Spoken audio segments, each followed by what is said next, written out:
우리의 믿음이 행함으로 살아있는 믿음이 되길 바랍니다. 복음의 능력이 우리의 삶을 통해서 우리의 실천으로 표현되기를 원합니다. 그것은 멀리 있지 않습니다. 가까이 있는 내 삶 가운데 내가 도울 수 있는 누군가를 봤을 때 외면하지 않고 실제적으로 돕는 것에 있습니다.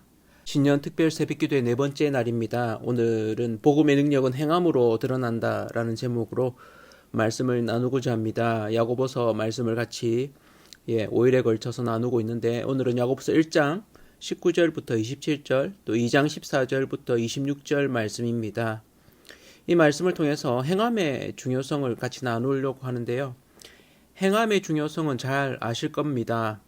아는 것이 행하는 것이죠. 그런데 때로는 아는 것과 행하는 것이 따로 놀 때가 있습니다. 듣는다는 것은 순종한다는 것이죠. 이는 곧 행함을 뜻합니다. 그러나 때로는 듣기는 하지만 행하지 않는 인간의 어떤 불순종으로 인해서 행함이 삶의 중요한 원리가 됩니다. 야고보는 듣기는 하지만 행하지 않는 이들을 향한 이야기를 힘주어 말하고 있습니다. 여러분 중에 그런 분을 아시죠? 입은 살아있는데 알기는 하는데 행하지는 않는 사람. 듣기는 듣지만 듣고 자신에게 적용하지 않고 아내에게 적용하고 친구에게 적용하고 다른 사람을 가르치려고만 드는 사람. 우리에게 주어진 말씀이 안 됩니다. 복음이 능력을 잃게 되죠. 그래서 야고보는 이렇게 말합니다. 야고보서 2장 19절에 네가 하나님은 한 분이신 줄 믿느냐? 잘하는도다. 귀신들도 믿고 떠느니라. 야고보서 1장 22절에도 이렇게 말합니다. 너희는 말씀을 행하는 자가 되고 듣기만 하여 자신을 속이는 자가 되지 말라고 말합니다. 소위 이원론이라는 것이 있습니다. 한 체계 안에 본질적인 두 상태 혹은 두 부분이 있어서 이 요소들은 서로 독립적이기 때문에 다른 것으로 한원되지 않는다는 철학적인 입장을 말합니다. 쉬운 말로 둘로 나뉜다는 것이죠. 신앙에서도 이원론이 있습니다. 소위 성속 이원론이라고 해서 성스러운 것과 속된 것을 두 가지로 명확하게 구분하는 것입니다. 우리가 쉽게 아는 교회는 성스럽고 세상은 속되다라고 여기고 구분하는 것을 말합니다. 또 다른 하나는 지식은 성스럽고 육체는 속되다라고 여기는 것입니다. 소위 플라톤의 이데아론에 확장된 것으로 사물의 본질에 해당하는 이데아는 성스럽고 그림자와 같은 세상은 끊임없이 변하기 때문에 속되다고 여기는 것입니다.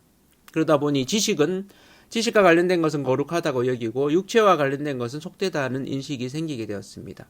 이는 다른 한편으로는 실천에 대해서 약화시키는 모습으로 드러나기도 했습니다.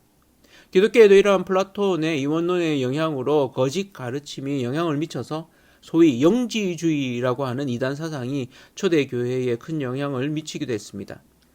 영적인 것은 깨달음에 있다, 깨우침에 있다고 여기는 것이죠. 그렇다 보니까 삶의 실천의 부분은 약화되는 것입니다. 그러나 예수님은 이 땅에 육신을 입고 오셨습니다. 성속 이원론, 플라톤의 이원론을 넘어섰습니다. 그를 통해 우리의 몸은 우리의 믿음을 드러내는 일체화된 행함으로 드러난다고 보여주셨습니다. 그것이 그리스도의 십자가로 완성되었습니다. 그리고 부활을 통해서 우리에게 육체와 생명의 합의를 보여주신 것이죠. 여태까지 육체와 성령은 끊임없이 대조되는 것으로 드러났습니다. 그러나 예수 그리스도의 부활로 말미암아서 부활의 육체, 합의된 몸을 통해서 새로운 합의를 보여주신 것이죠. 우리가 이 땅에서 합일된 삶, 복음의 능력을 몸으로 드러낼 수 있습니다. 바울은 이러한 몸의 신학을 로마서 12장 1절에 명징하게 드러냅니다.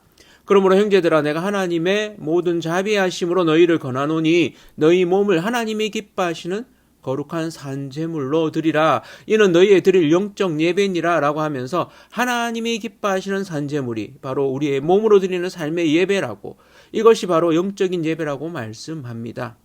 이와 같은 관점에서 야고보는 우리가 믿음이 있다고 말하면서 행함으로 그것을 드러내지 않을 때 그것은 죽은 것이자 헛것이라고 말합니다. 야고보서 2장 17절에 이와 같이 행함이 없는 믿음은 그 자체가 죽은 것이라. 20절에도 헛한한 사람아 행함이 없는 믿음이 헛것인 줄을 알고자 하느냐라고 말합니다.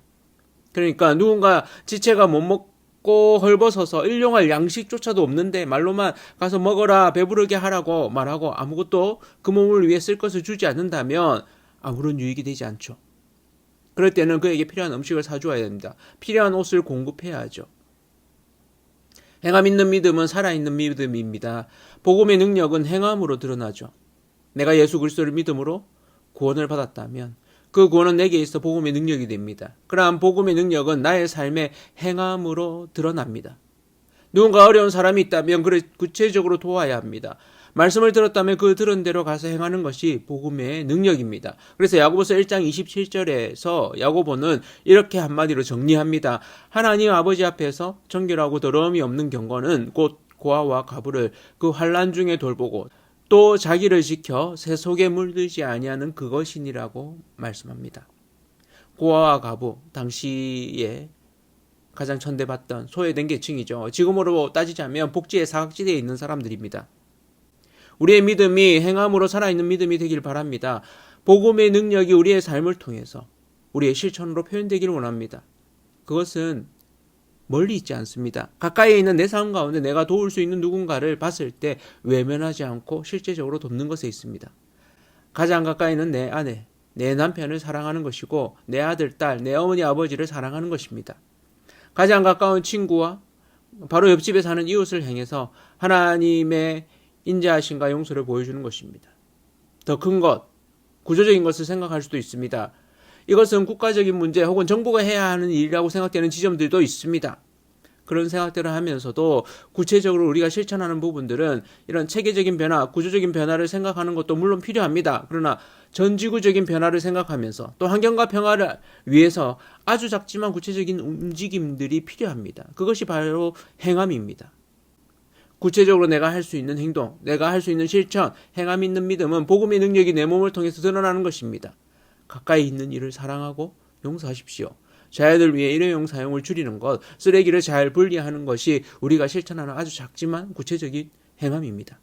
내가 만나는 이웃들을 사랑하고 축복하여 주십시오. 나의 믿음이 나의 행함으로 드러나길 원합니다. 복음의 능력은 그 복음을 맛보는 나의 행함으로 드러납니다. 나를 통해 나를 하나님의 복음의 능력의 도구로 사용하여 주옵소서. 그렇게 기도하며 매일매일 순간순간을 사시는 저와 온 성도님들 되시기를 축원합니다.